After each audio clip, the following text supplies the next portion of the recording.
পাকা তাল দিয়ে যত রকমেরই রেসিপি বানিয়ে খায় না কেন, পাকা তালের এই বড়া বলুন বা ফুলুরি সব থেকে অন্যতম। আর এইভাবে যদি কাউকে তালের ফুলুরিগুলো বানিয়ে খাওয়ান, দেখবেন এই পাকা তালের সিজনে বারবার খেতে চাইবে, এতটাই দুর্দান্ত টেস্টের হয়। উপর থেকে যেমন মুচমুচে তৈরি হবে, ভেতরটা তেমনই সফট নরম। আর ভেতরে দেখুন একটুও আটা আটা মনে হবে না, একেবারে স্পঞ্জের মতো ফাঁপা। চলুন তাহলে তাল ফুলুরিগুলো কিভাবে বানিয়ে নিচ্ছি ঝটপট দেখে নিই। প্রথমেই একটা পাকা দেখে তাল নিয়ে নিয়েছি। তালের প্রথমে আটিটাকে ভেঙে নেব।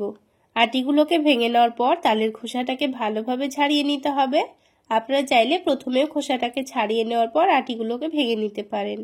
ভালোভাবে খোসাটা ছাড়িয়ে নেওয়ার পর আটিগুলোর মধ্যে অল্প করে একটু পানি দিয়ে আটিগুলোকে মেখে নিচ্ছি। তো এইভাবে প্রথমে আটিগুলোকে মেখে নরম করে নিতে হবে, তাহলে তালের পাল্পটা বার করতে খুব সুবিধা হবে। তো তালের পাল্প বার করে নেওয়ার জন্য আমি এখানে একটা গ্রেটার নিয়ে নিয়েছি।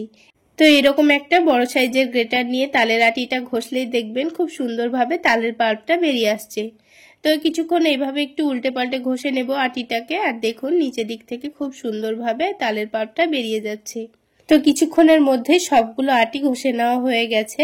এবার এই তালের পাল্পটাকে একটা বড় ছাকনার মধ্যে নিয়ে ছেঁকে নেব। তো তালের পাল্প বার করে নেওয়া আমরা এখন প্রায় সকলেই জানি। তো এইভাবে তালের পাল্প বার করে নিতে আমার খুবই সুবিধা হয়। তো দেখুন তালের পাল্পটা কিন্তু খুব ভালোভাবে ছেঁকে নিয়েছি। এখন এই তালের পাল্পটা আমি আলাদা জায়গায় রেখে দেব। তারপর এখানে একটা নারকেল নিয়ে নিচ্ছি। এবার এই নারকেলটাকে ফাটিয়ে নিয়ে নারকেলটা কুচি করে নিতে হবে। তো আমি এখানে তালফুলুরির মধ্যে নারকেল কুচি দেব। আপনারা যদি নারকেল কুচি না দিতে চান, না দিলেও চলবে। তো নারকেলটাকে ফাটিয়ে নেওয়ার পর এখানে আমি অর্ধেকটা নারকেল দেব আর অর্ধেকটা রেখে দেব। তো আমি এখানে নারকেলটাকে কুচি করে দিয়ে দেব। আপনারা যদি চান নারকেলটাকে কুড়িয়েও দিতে পারেন।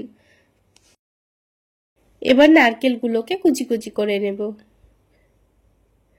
তো ছোট ছোট করে কুচি করে নিয়েছি। এবার এটাকে তুলে নিয়ে এক সাইডে রেখে দিচ্ছি।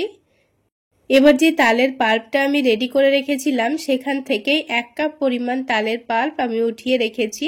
বাকিটা দিয়ে আমি ফুলুরিগুলো তৈরি করে নেব। বাকি যতটা পরিমাণ আছে এখানে 1.5 কাপ মতো হবে। তো এখানে আমি 1/2 কাপ পরিমাণ চালের গুঁড়ো দিয়ে দিচ্ছি, আর 1/2 কাপ পরিমাণ দিয়ে দিচ্ছি সুজি। তার সাথে 1/2 কাপ পরিমাণ দিয়ে দিচ্ছি ময়দা।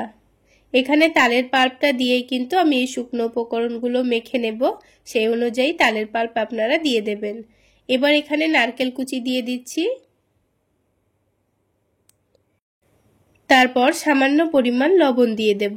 মিষ্টি খাবারে যদি আপনাদের লবণ পছন্দ না হয়, না দিলেও চলবে। এবার মিষ্টির জন্য আমি এখানে পরিমাণ মতো গুড় দিয়ে দিচ্ছি। আপনারা যদি গুড় দিতে না চান, তাহলে এখানে চিনি দিয়ে দিতে পারেন। আমি এখানে গুড়টাকে গ্রেট করে দিয়ে দিয়েছি। আমার কিন্তু চিনির থেকে গুড় দিয়ে তালফুলুরি খেতে ভীষণ ভালো লাগে। তবে আপনাদের কেমন লাগে অবশ্যই কমেন্টে জানাবেন। তো বন্ধুরা, আমি এবার সবকিছু একসঙ্গে ভালোভাবে মাখিয়ে নিচ্ছি। আর তালের পাল্পটা দিয়েই দেখুন খুব সুন্দর কিন্তু মাখা হয়ে যাচ্ছে। তো এইরকমই খুব ভালোভাবে মাখিয়ে নিয়ে এটাকে একটু সময় নিয়ে ফেটিয়ে নেব, যেন এর ভেতরের গুড়গুলো ভালোভাবে গলে যায়। একটু ভালোভাবে ফেটিয়ে নেবেন, তাহলে এটা অনেকটাই নরম হয়ে যাবে। এবার এটাকে ঢেকে 10 মিনিট মতো রেস্টে রেখে দেব। 10 মিনিটের মধ্যে গুড়গুলোও ভালোভাবে গলে যাবে আর এই ব্যাটারটাও অনেকটা ঘন হয়ে যাবে। 10 মিনিট পর এখানে অল্প করে একটু বেকিং পাউডার দিয়ে দিচ্ছি। এখানে 1/2 চামচের থেকেও কম বেকিং পাউডার দিয়ে দিয়েছি। তারপর এখানে বড় চামচের 1 চামচ দুধ দিয়ে দিচ্ছি। এবার সব কিছুকে একসঙ্গে আবার ভালোভাবে মিশিয়ে নেব।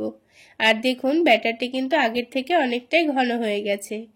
এবার এই ব্যাটারটাকে আবার একটু ভালোভাবে মিশিয়ে নিতে হবে। আর বন্ধুরা, এই বৃষ্টির দিনে সন্ধেবেলায় গরম গরম মুচমুচে তালফুলুরি খেতে কিন্তু দারুণ জমে যায়। তো দেখুন আবারও কিছুক্ষণ ভালোভাবে চামচটা দিয়ে ফেটিয়ে নিয়েছি।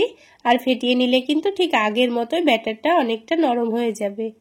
এবার পিঠাগুলো আমি আপনাদের তৈরি করে দেখিয়ে দিচ্ছি।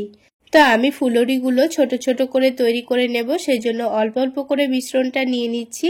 আপনারা আপনাদের পছন্দ মতো শেপে ফুলুরিগুলো ভেজে নেবেন। আর ফুলুরিগুলো একটু ছোট ছোট করে ক্রিস্পি করে ভেজে নিলেই কিন্তু খেতে ভালো লাগে। আর বন্ধুরা, বেকিং পাউডার দিয়েছি, তার কারণে কিন্তু ফুলুরির মধ্যে একটুও আটা আটা ভাব মনে হবে না, ভেতরটা অনেকটাই স্পঞ্জি তৈরি হবে। তবে আপনাদের হাতের কাছে না থাকলে না দিয়েও কিন্তু ফুলরিগুলো ভেজে খাওয়া যায়। তো দেখুন বন্ধুরা, কিছুক্ষণের মধ্যেই সবগুলো ফুলরি কি সুন্দর ফুলে উঠেছে। এবার এগুলোকে একটু সময় নিয়ে ভেজে নেব। আর ফুলরিগুলো একটু লাল লাল করে ভেজে নিতে হয়, যেন ওপর থেকে অনেকটাই মুচমুচে তৈরি হয়। তো দেখুন খুব সুন্দর কালার চলে এসছে। এবার আমি ফুলরিগুলোর তেলটা ঝরিয়ে নিয়ে তুলে নিচ্ছি। তাহলে বন্ধুরা, আজকের এই তাল ফুলরি রেসিপি আপনাদের কেমন লাগলো অবশ্যই কমেন্ট সেকশনে জানাবেন। আর ভালো লাগলে একটা লাইক শেয়ার করে দেবেন। আর আমার এই সহজ রেসিপিগুলো যদি ইউটিউব চ্যানেল থেকে দেখে থাকেন, চ্যানেলটি সাবস্ক্রাইব করে দেবেন। আর ফেসবুক পেজ থেকে দেখে থাকলে পেজটি ফলো করে দেবেন। তো দেখুন বন্ধুরা, সবগুলো ফুলরি কিন্তু আমার ভাজা হয়ে গেছে। আর আওয়াজ শুনে নিশ্চয়ই বুঝতে পারছেন ওপর থেকে কতটা ক্রিস্পি তৈরি হয়েছে। তাহলে বন্ধুরা, আজকে এই পর্যন্তই। সকলে অনেক বেশি ভালো থাকবেন, সুস্থ থাকবেন।